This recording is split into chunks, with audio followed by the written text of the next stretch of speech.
Netflix's Penn Badgley stalker drama You is the latest example of how a show can totally dominate pop culture. For sure, and here with us to chat today about all the success of this thriller, the creative mastermind behind it all, author Caroline Kepnes. Congrats on all of the success. We love this story. We love it. And the show is based on your book, You. So how did you come up with this totally addictive story? It's part of it is that love-hate with social media, that relationship of wanting to go on there, wanting to stay away. And then just this little voice in my head that would not stop talking, that was so compelling that it was compulsive. It's always compulsive, but with this book, it was especially compulsive that I just could not stop with that voice. And who or what inspired the character of Joe? Like, how did you put yourself in the stalker's shoes to write the story?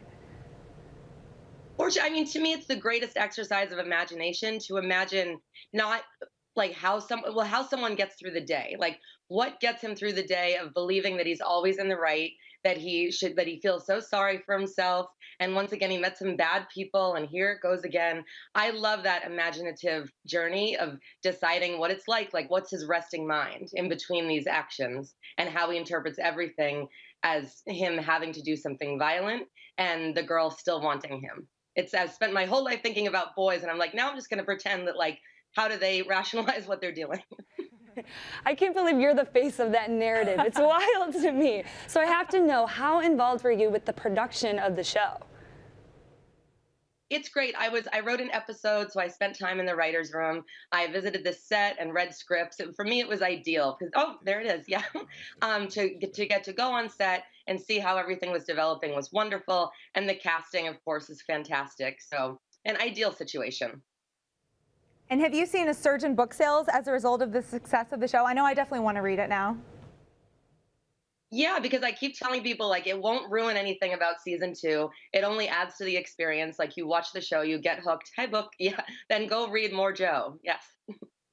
And speaking of season 2, how much of your second book, Hidden Bodies, will that follow?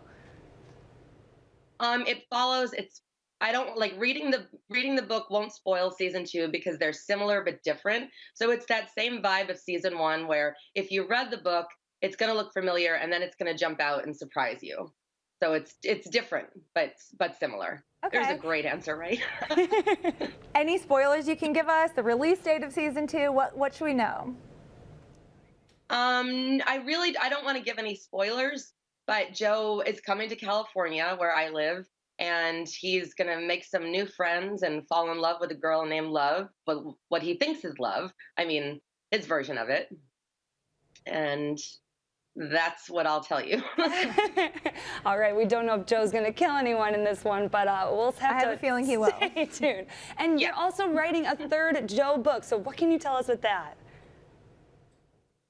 This, for me, like, book 1 is about him being in New York with these elitists, and book 2, he comes to LA, and there's a whole new world for him to contend with. In book 3, we'll see him in a different, more peaceful area, expecting all the people to be like they would in a very sweet book, and they are not. So there will be more, the body count will continue to grow as he pursues happiness.